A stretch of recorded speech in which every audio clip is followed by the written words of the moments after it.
Slowly orbiting at the edge of deep space, 1,000 kilometers beyond 21st century Earth, is the Arthur C. Clarke Astronomical Observatory, Starlab. Here, Starlab Research Director Maura Cassidy and scientists and technicians of the International Space Authority watch over the countless star systems that fill the universe.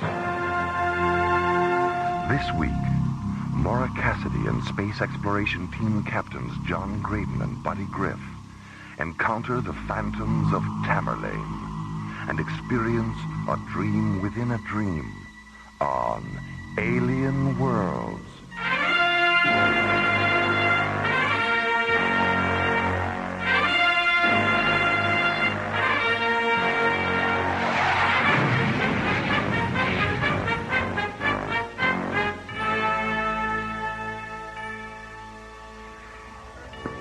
Starlab Control. This is the Galileo. Do you read me?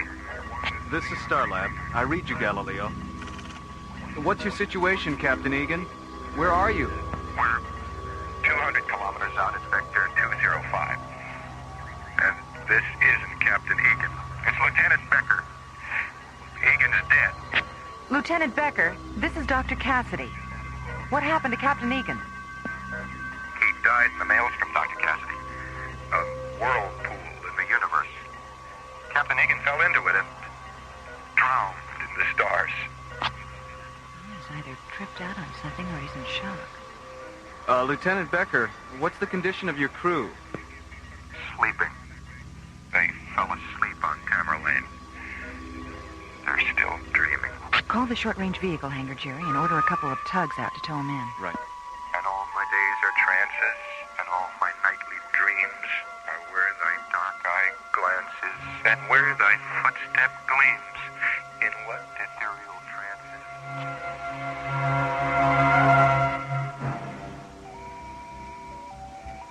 Attention all SRV personnel. This is a priority rescue alert. Prepare 3 Magnum-class tugs for immediate launch. Utility pilots Haskell, Shaw, and Henning. Please report to the SRV operations officer. Leader, Vector 9. Roger, Firefly. Vector 9. Check. You have it there. Mission Control, Galaxy 9. Roger, Starlab. We have the Galileo inside and she is damaged. Looks like the starboard thruster housing's ripped open and she's leaking fuel. Tug 17. 17, go ahead, Lee. Yeah, Jimmy, see if you can check out that fuel leak, will you? Roger. Tug 9. Tug 9. Come on, Ron, I know you're there. I can hear you swearing at your receiver in my headphones. Sorry about that, Lee. I had to switch to another channel. Your transmission was breaking up. Okay. Get around to the Galileo's port side and see if you can get a grappler pad on her. Use the standard placement. Roger. I have grappler contact, Lee. Pad magnetism stable. Okay, Lee, I've closed off the leak. All right. Now let's get a grappler pad on her starboard side. I'll stick one on the nose. Roger.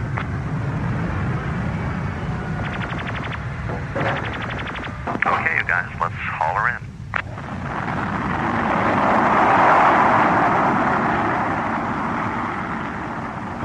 Minutes after launch, Space Tugs 2, 9, and 17 return to Starlab with a damaged laboratory ship in tow and guided into Docking Bay 14.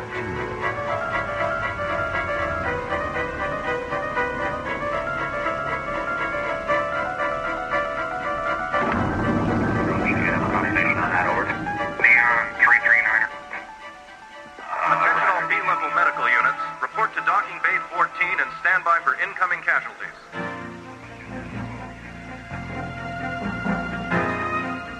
Minutes after the Galileo's arrival, Starlab's executive physician, Dr. Diana Rossiter, begins a computer-assisted examination of the ship's unconscious crew.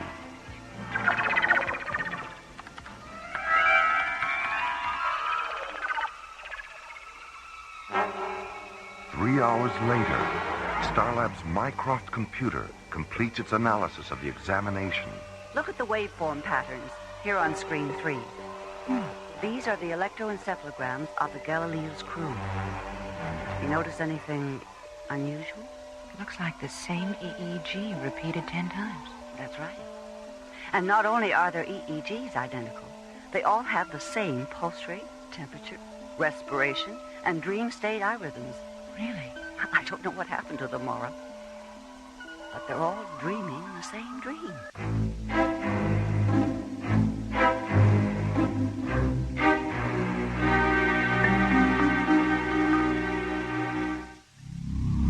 Six weeks after its disappearance during a routine mission, the Deep Space Laboratory ship Galileo returns to Starlab, its captain missing and presumed dead, its first officer in a state of second-degree mind shock, its crew asleep and dreaming identical dreams. What about Lieutenant Becker?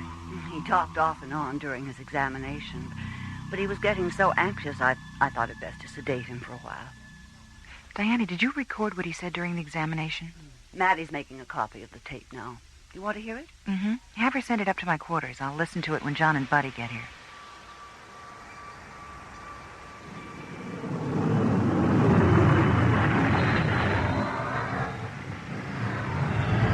Solaris to Starlab Control. This is Starlab. Go ahead, Solaris. We've picked up some time, Jerry. Our revised ETA is 4 minutes, 13 seconds. 4 plus 13, roger. Okay, John, your revised docking orbit insertion coordinates are 1906 degrees at subvector 20 alpha, docking bay 9. See you in a few minutes, Jerry. Solaris out. Starlab clear on IPS channel 0906. You have that look on your face, buddy. What are you thinking? Remember what Maura said about Lieutenant Becker? You know, that verse he quoted when she asked what happened to Frank? Yeah? What about it? Well, it's part of a poem by Thackeray or Tennyson, one of those guys. It's from that period, anyway. I know I've either heard it or read it. Wait a minute. Ingrid read it to me. Solaris to Starlab Control. This is Starlab. Stand by. Go ahead, Solaris. Jerry, patch me through to the library. I have to talk to Ingrid. Roger. Stand by.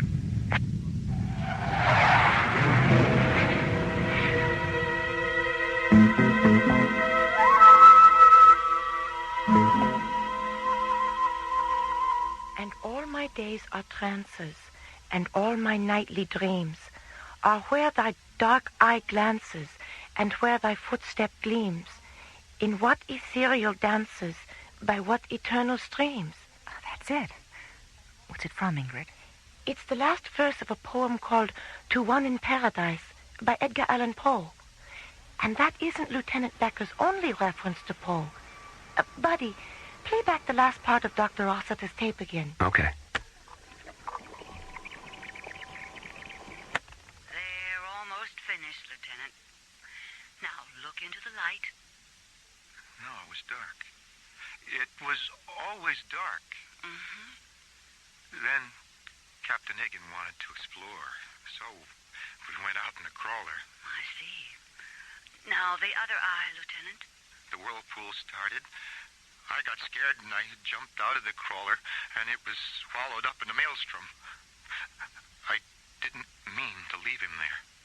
I know you didn't, Lieutenant. My hands.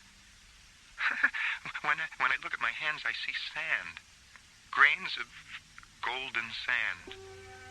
How few, yet how they creep through my fingers to the deep. While I weep. While I weep. No, lie down, Lieutenant. Come, that's right. Now, I'm going to give you something to make you feel better. Well, anyway, the whirlpool he mentioned coincides with one of Poe's short stories, A Descent into the Maelstrom. And the reference to grains of golden sand? A poem Poe wrote in 1847 after his wife died. A dream within a dream. Maura, What is it, Jerry? you better get up here. I have a transmission coming through on the Mayday frequency. It's Captain Egan. Egan, how can that be? We're on our way, Jerry.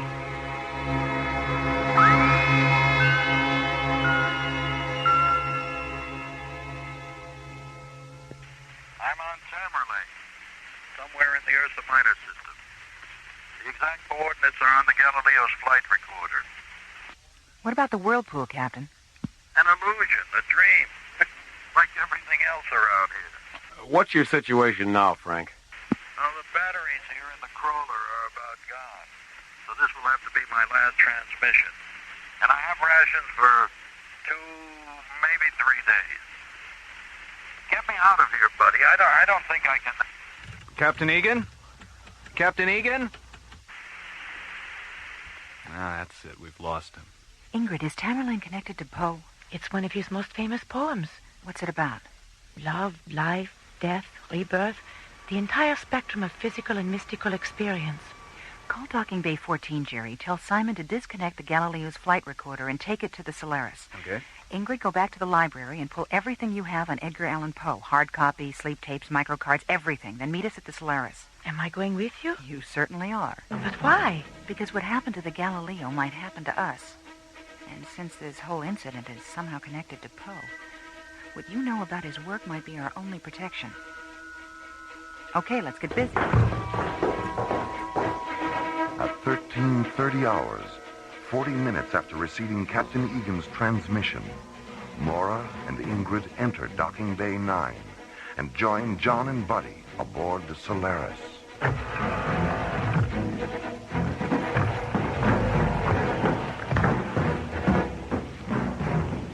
Is everything programmed and ready? We're all set, Maura. Good. Better strap yourselves in. We're due to launch in 90 seconds.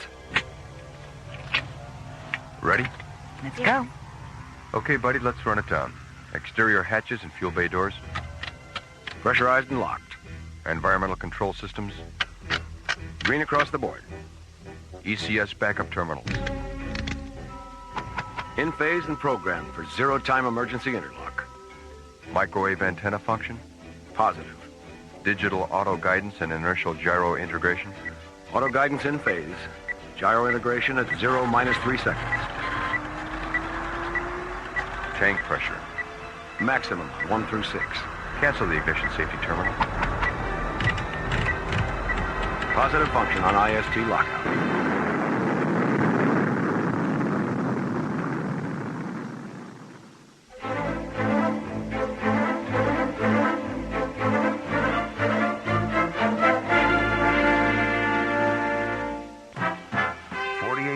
After launching from Starlab, the Solaris penetrates the Ursa Minor star system, a constellation filled with glowing stellar dust and brilliant star clusters, a constellation dominated by the second magnitude binary star, Polaris. 3 hours later, guided by the navigation coordinates from the Galileo's flight recorder, the sleek white SET interceptor lands on the dark, mist-shrouded planetoid of Tamerlane.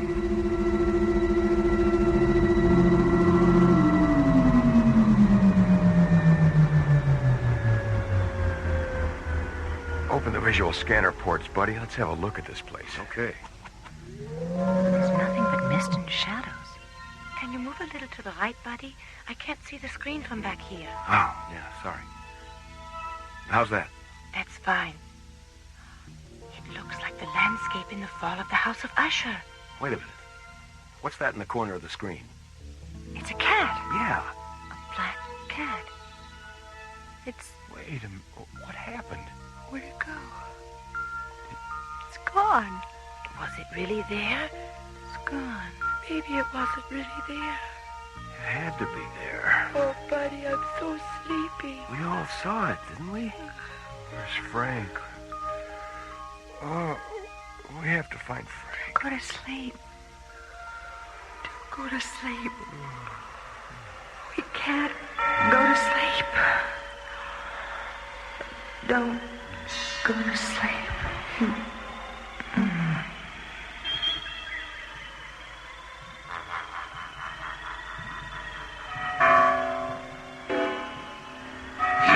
Tolling of the bells, iron bells. What a world of solemn thought their melody compels. Hear the loud alarm bells, brazen bells. What a tale of terror now that turbulency tells.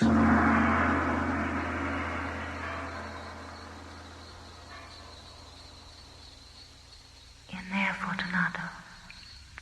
The cask of Amontillado is in there.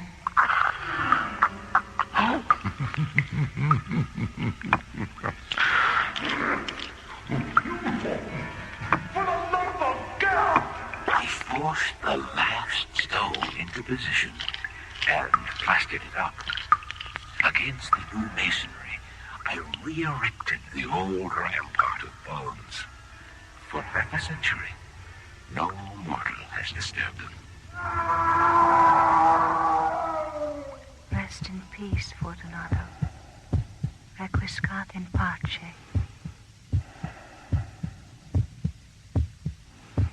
Under the floor.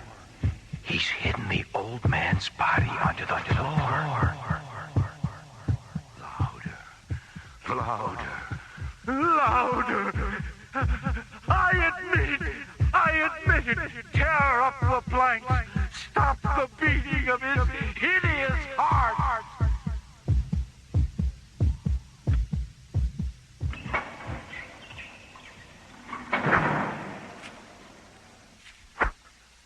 The vibration of the pendulum was at right angles to my length. It slowly descended, hissing back and forth, repeating its arc again and again.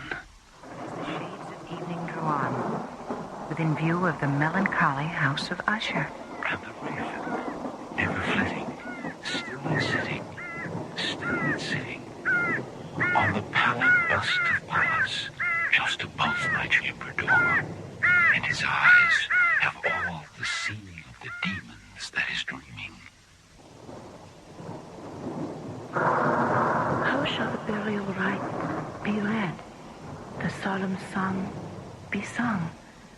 The requiem for the loveliest dead that ever died so young. All that we see or seem is but a dream within a dream. Dream within a Dr. dream. Cassidy. Within a dream. Buddy. Within a dream. John. Within a dream. Buddy. John, Within wake a up. dream. Dr. Cassidy, wake up. Frank. I saw you land about an hour ago. I've been trying to raise you on the crawler short-range transmitter ever since. Bells. I was dreaming about bells. And some kind of terrible razor swinging back and forth. And there was a murder. An old man was killed. His body was under a floor, but his heart wouldn't stop beating. The pit and the pendulum. The telltale heart. Poe. We've all been dreaming about his stories and poems. Everyone aboard the Galileo had the same dreams. After we landed here to repair the meteorite damage, we saw a black cat. When it ran into the mist, we all fell asleep. But you weren't asleep the whole time you were here. What woke you up? Earth tremors and storms. And after every disturbance, the mist would clear long enough for us to see another part of Tamerlane had disappeared. It's losing its molecular density, too. I've been checking it out on the crawler's densiometer. Tamerlane is returning to its own dimension. What do you mean? Tamerlane isn't supposed to be in this time-space continuum. Somehow or other, it slipped out of its own dimension. And now, it's slipping back. How do you know that? The longer you stay here, the more you dream. And with every dream, you understand a little bit more about Tamerlane and what it is. Have you found out why all the dreams are related to Edgar Allan Poe? Yes, I have. I found the house last night. House? What house? The house where the dream chamber is. The house of Usher. Come on, I'll show you.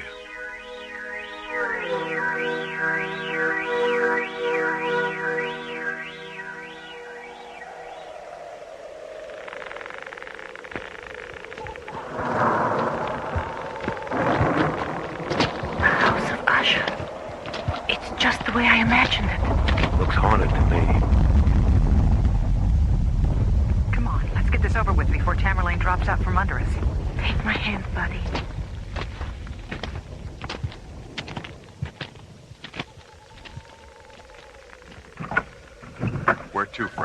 Up the stairs, then turn left.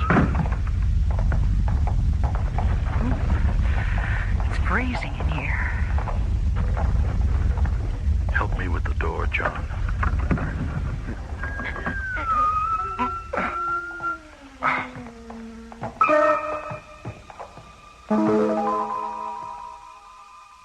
Impossible. It's impossible. It's not a room at all. Space. Oh, it's beautiful. We're in space. The Dream Chamber, an opening in a time-space continuum. A place enclosed not by walls, but by the golden light and phantom shadows of a parallel universe. A void filled with glittering star fields and an eternity of stellar mists, tinted with all the colors of creation. And in the center of the Dream Chamber, a bed made of interlocking beams of light, and lying on the bed, forever asleep and forever dreaming. It's him. It's Paul. Is he alive? He's a dream, buddy. A dream sustained by everyone who reads his work and falls in love with its beauty and terror, its sorrow, its truth. Are we looking at eternity? Well, we're looking at Poe's eternity. It's fading. Everything's fading. Let's get back to the ship before we get caught in this. Look, he's standing up. Ingrid, what's wrong with you? He's not standing up. He's afraid. He's running away. Ingrid! Buddy, help me. I can't hear anything. Hey, help me with her, Frank. Okay, let's get her out of there.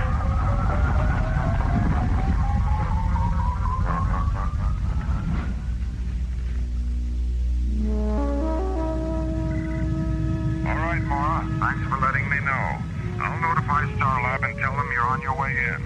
Thanks, Commissioner. Oh, by the way, I heard from Dr. Rossiter. Lieutenant Becker's all right, and so's the Galileo's crew. They woke up about a half an hour ago. All right, Commissioner. Thank you. See you tomorrow. ISA comm center clear. Half hour ago. That means they woke up the instant Tamerlane disappeared. What are you doing, Ingrid? The hallucination I had in the dream chamber and that terrible stillness afterwards. I know it's related to one of Poe's stories. I remember something... I remember. Here it is. Silence. A fable. And mine eyes fell upon the countenance of the man, and he was afraid. He raised his head and listened. But there was no voice throughout the vast, illimitable void. Only silence. And the man turned his face away and fled into the distance. And I beheld him no more.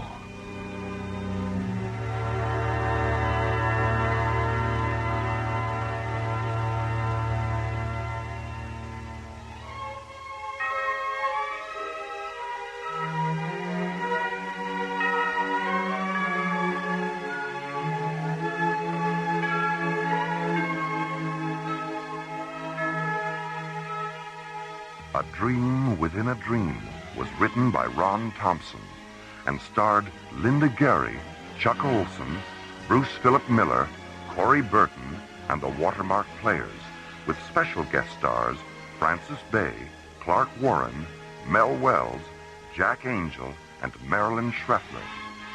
Associate producer Ron Thompson. Music director Tom Round.